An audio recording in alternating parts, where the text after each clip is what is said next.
I'd say that we're joined on the line now by Professor Simon Chadwick, an expert in geopolitics and the economics of sport. Good morning, Simon. Good morning. Thanks a lot for taking our call. Obviously, in the shadow of events unfolding between Russia and Ukraine, at the minute we wanted to get you on and get some of your thoughts on that, and we might come back to the tangled web behind how we've got here. But your reaction, first of all, if you don't mind, to the removal of St. Petersburg as the host venue for the Champions League final. I think that UEFA is in a very difficult position, and it's actually moved swiftly and decisively to address the situation. I'm sure that UEFA will justify this in terms of safety and security, but also upholding a set of values which it believes sport should adhere to. But I think UEFA ultimately really had no choice. Yeah, so they're doing it they had no choice in terms of the optics of it, really.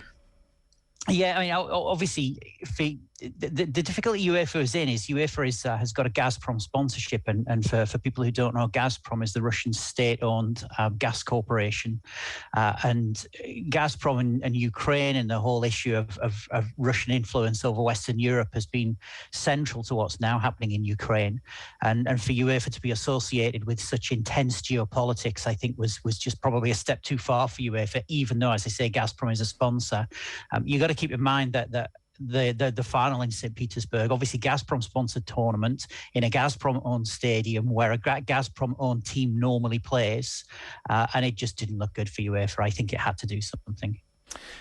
Gazprom's involvement in football in itself is slightly odd. A natural gas company, when you look at a lot of the shirt sponsorships in global sport, they don't tend to be at that level necessarily. Majority stake owned by the Russian state. First got involved, I think it was Schalke 15 years ago. Could you talk to us a little bit about that, Simon, and why they're involved in football? Yeah, I mean, obviously you've got to keep in mind that normally, if we take the Champions League or the European Championships, for example, we would normally expect what's called a B2C sponsorship, a business-to-consumer sponsorship. So, McDonald's or Coca-Cola or Sony PlayStation, Heineken are the kind of deals that you would normally expect. But Gazprom, but not just with UEFA, but also with Schalke as well, is a very different kind of sponsor, because effectively what Gazprom does is it sells gas to governments, and exactly how you do that through a UEFA sponsorship deal is not immediately clear.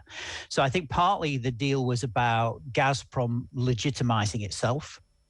And what I mean by that is, up until Monday, none of us really questioned Gazprom. None of us really asked what Gazprom is, what it does, how it goes about its business. We just accepted it as a Champions League sponsor. And I think that's exactly what Gazprom wanted to do. It wanted to legitimize the activities in which it was engaged. And obviously, what we know those activities were is what's happened this week.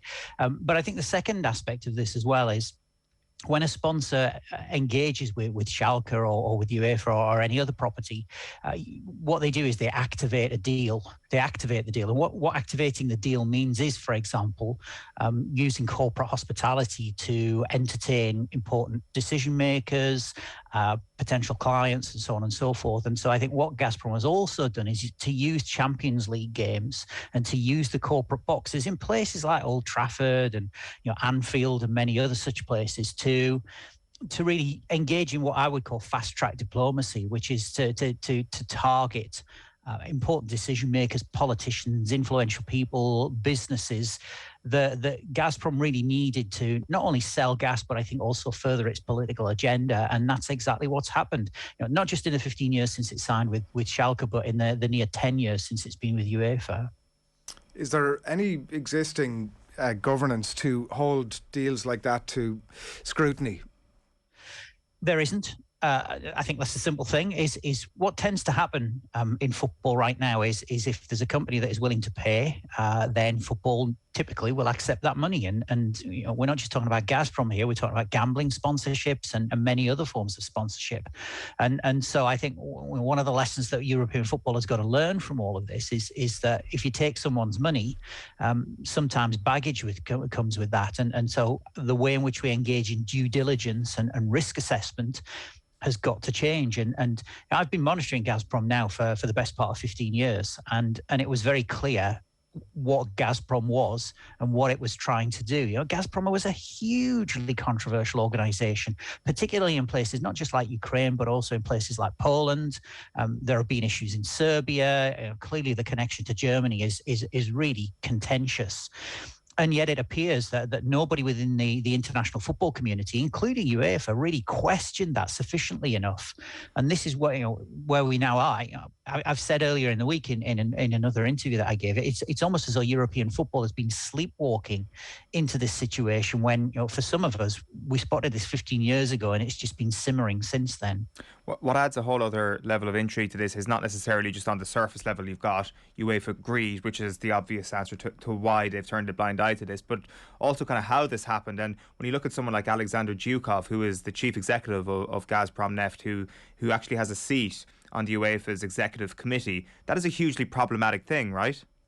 I think you've raised a really great point and a really important point, because Alexander Zhukov is pivotal in all of this. So Zhukov was in charge at Zenit St. Petersburg. He is now the head of the Russian Football Union, the Russian Football Association. He's also the head of Gazprom. But by virtue of his role with the Russian Football Union, he's managed to get himself onto the UEFA Executive Council. So what's kind of almost perverse about all of this is that UEFA has been forced to make decisions about Russia and about Gazprom and about other related issues in meetings where Zhukov, who effectively is one of Putin's sidekicks, he's one of his right-hand men, certainly in football, has been present in those meetings. And I think the whole governance of, not just of sponsorship deals, but I think the whole governance of UEFA itself as an organisation has really been challenged and, dare one say, even compromised by what has happened this week. But as I say, this didn't just sneak up on us. This was there all along. It's been there for the last 10 years within UEFA, and really nobody, including people outside UEFA, not just people inside the UEFA, including people outside UEFA, have not challenged this, have not questioned this. And I think one of the things we've got to learn moving forward from here is the way in which not just sponsorship deals, but TV deals, commercial deals, where matches are hosted, where finals are staged, we have to start taking these things much more seriously and asking not just economic and commercial questions, but political questions, sociocultural questions. And we've got to be a lot more savvy and improve the standard of governance that is displayed within football. You mentioned about the sleepwalking aspect to it. It's probably more likely, I guess, that everybody was fully aware as to what was going on here, but they chose to take that sort of blinkered view. Is this a moment now for introspection for football, particularly at this minute? Well, the moment was probably 20 years ago, or nearly 20 years ago, when Roman Abramovich took over Chelsea. And again, Abramovich is part of this, because Abramovich, at the time he bought Chelsea, was the owner of a Russian gas corporation called Sibneft, and Abramovich sold Sibneft to the Russian state, and that ultimately became what is essentially now Gazprom. And so we've had lots and lots and lots of opportunities. What's happened this week, what happened with Abramovich when Russia invaded Crimea, and yet we've not really asked questions and we've not really reflected. And I think these are just words. Now is a moment for reflection where, we could have said that 10, 15, 20 times over the last 20 years and we've not done it. And so if we're going to say it, now's a moment for reflection, we've got to mean it. We've actually got to do it. And that's got to take that needs a political will. It needs an appetite to do it. And then obviously it's not just talk about it, actually do it. You tweeted a link last night, Simon, to an article about Manchester United's sponsorship deal with Aeroflot, Russian state-owned airline, and why there isn't more due diligence around stuff like that. For example, it feels like it's a case of, for a lot of these clubs or associations, to get the money in and then sort of keep the head down and hope that there's not too much of a stir about it. In the context of what you've just said, how do you see relationships like that, for example? Because the Gazprom one is obviously a very significant one that we will talk about, but there are several others. How do you see those sort of relationships developing from here? And I think it would be very, very easy just to sit here and lay the blame at the door of UEFA, lay the blame at the door of Manchester United and other such organisations. But you've got to keep in mind that these organisations, particularly clubs, they do operate in a high cost environment. So players earn huge amounts of money. The transfer fees are massive, and so they've got to cover their costs. If they don't generate revenues to cover the costs of clubs go out of business. And so it is almost as though we all need to have this conversation about a new deal for football, and instead of being seduced by big name players on big salaries and big transfer fees and talking about we're the best league in the world, there's a time. Now is the time, as you say. It's a moment to reflect and to think. Well, somehow we've been complicit in this for the last 30 years. We've let this happen, and here we are now. And football is a part of something much, much bigger than perhaps we realised when we used to talk about such things. But I think, absolutely, in this dash for revenue, there are good ways to make money and there are bad ways to make money. And as I say, through for example, gambling sponsorships or associations with the Russian state, through associations with people who are perhaps involved in activities that we don't necessarily like or agree with. We've got to take action. We can't just talk about it. And so moving forward from here, I think that the Aeroflot Manchester United case demonstrates, and for that matter, the Gazprom UEFA case, does reveal that increasingly people expect sponsorship deals to at least adhere to some basic principles of morality and have some underpinning values attached to them. If we think about the likes of Naomi Osaka or Colin Kaepernick or Lewis Hamilton, we know there is a wind of change blowing through commercial relationships. And I think what we now realize is it can't just be around other social causes such as ethnicity and racism. It's also got to extend to ideological position and political values. And I think this whole episode reveals that to us. And so sponsorship has to change. Commercial relationships have to change. And ultimately, it could be that we've just got to say, well, hey, we can't take this money from Russia. We can't take this money from Saudi Arabia. We can't take this money from wherever it comes from. So there are some harsh realities here for football to deal with. And I go back to your point about, is it a moment to reflect? Absolutely, it is. And we can't just talk about it. We've got to decide what we do moving forward from here. Like the thing about that is that in the Newcastle situation, the money from Saudi Arabia has been accepted, and it seems that the uproar about that wasn't necessarily going to lead to change or to any sort of prevention of that takeover of Newcastle United. Whereas this seems different. This seems as if change might actually happen or things might actually stop. For example, the behaviour of putting the Champions League final in St. Petersburg is going to be reversed. That is an actual change as a result of what's happening. So all of a sudden, is this the line in the sand? One country invades another country relatively close to the Western world, a country that has done nothing wrong, and that is the line in the sand, whereas Saudi Arabia is on the right line in that right side of that line. Is that what we're saying here? Because it does seem that nothing has actually changed materially as a result of Saudi Arabia. Well, I'll say two things. Firstly, Saudi Arabia was involved in a war when it was given permission to buy Newcastle United. Saudi Arabia is involved in a war in Yemen. The people of Yemen did nothing. The people of Yemen didn't invade Saudi Arabia. Saudi Arabia is involved in a really long and bloody war in Yemen.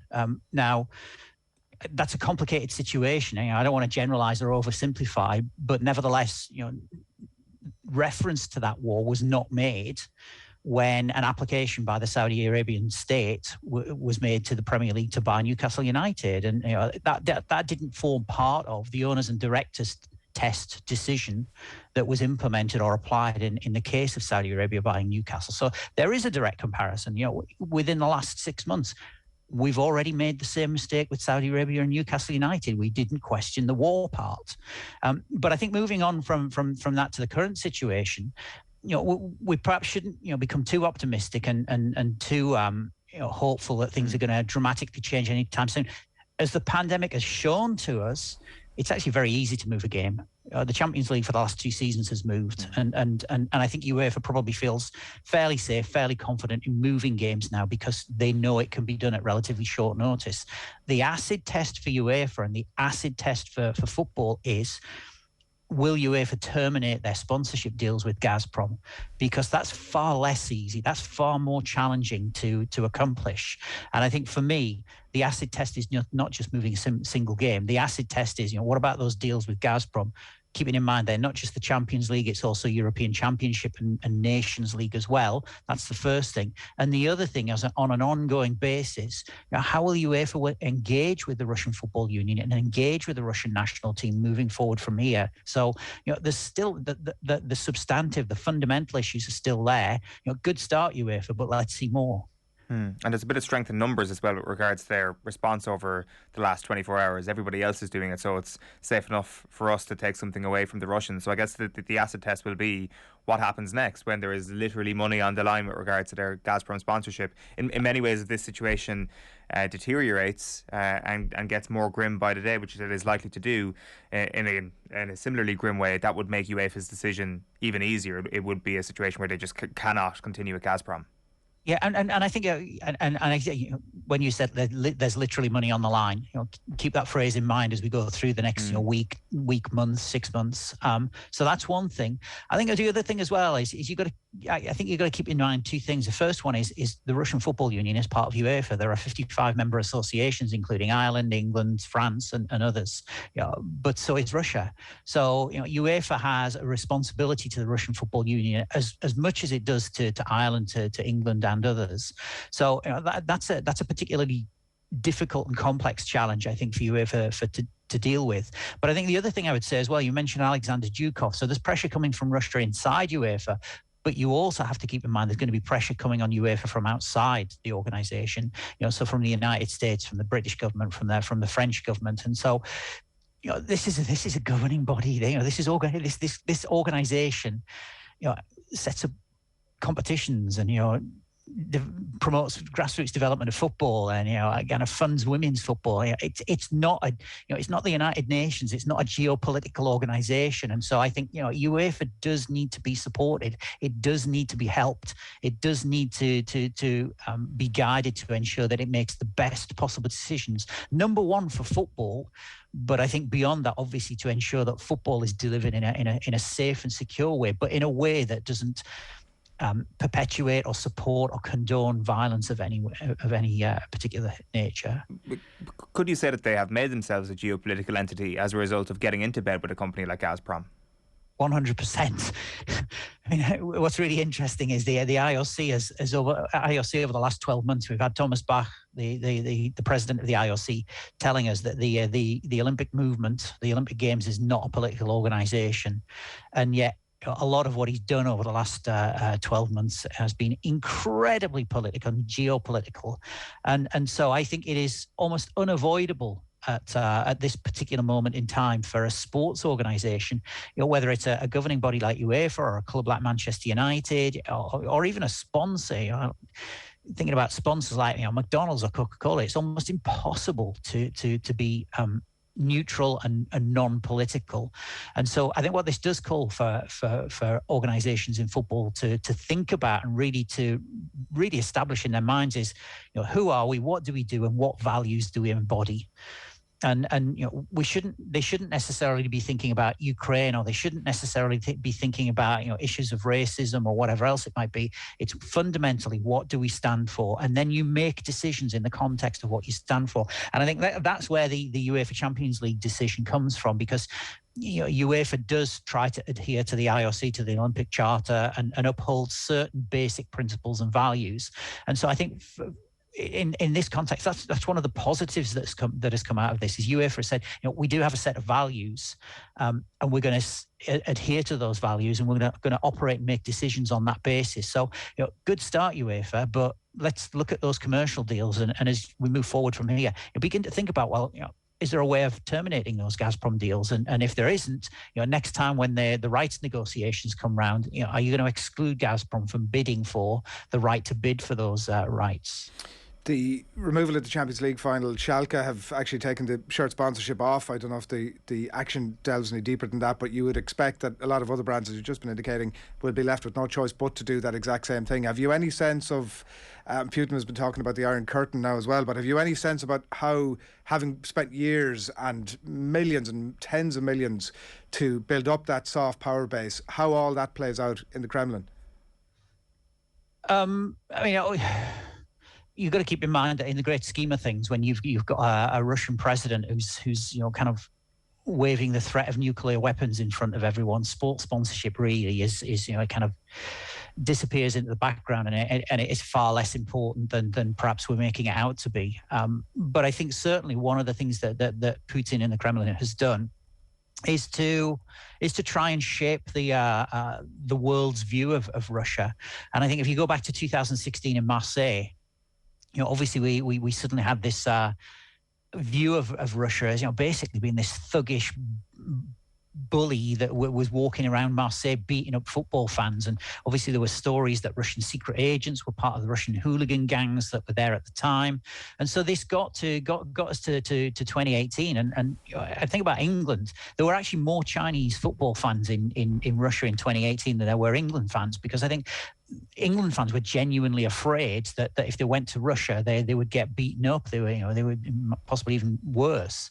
And when people actually went to Russia, they came back and they were saying, what a great country, what a great atmosphere, what a great welcome. We're really safe, no problems at all. And so I think that demonstrates how Russia and how Putin has used sport to manipulate and to shape people's perceptions of Russia. And up to this point, that has served its purpose. But I think moving forward from here, obviously the cat's out of the bag. We know still that kind of brutish face that we saw in Marseille in 2016 during the European Championships. That is how Putin wants Russia to exert its influence now. And so I think if we are going to see Putin and the Kremlin engaging with sport from here, then it's going to be a very, very different incarnation moving forward than it has been over the last 5, 6, 7, 8 years. Will the Ibrahimovic Chelsea relationship survive all this? It has so far, and it seems to be that there's no political appetite to deal with Putin. The alarm bells have been ringing for quite some time. We know that Theresa May's government, for instance, denied Abramovich a visa to enter Britain. So, again, there are some really, really difficult, tough questions for the British government to ask, for British football to ask, for the Premier League to ask, for Chelsea fans to ask. I go back to the earlier point that I made is that Abramovich will have used money that he made from selling Sibneft to Gazprom to help him buy Chelsea. And I'm often dismayed by football fans saying a Premier League, best league in the world. And it's almost like a house built on sand.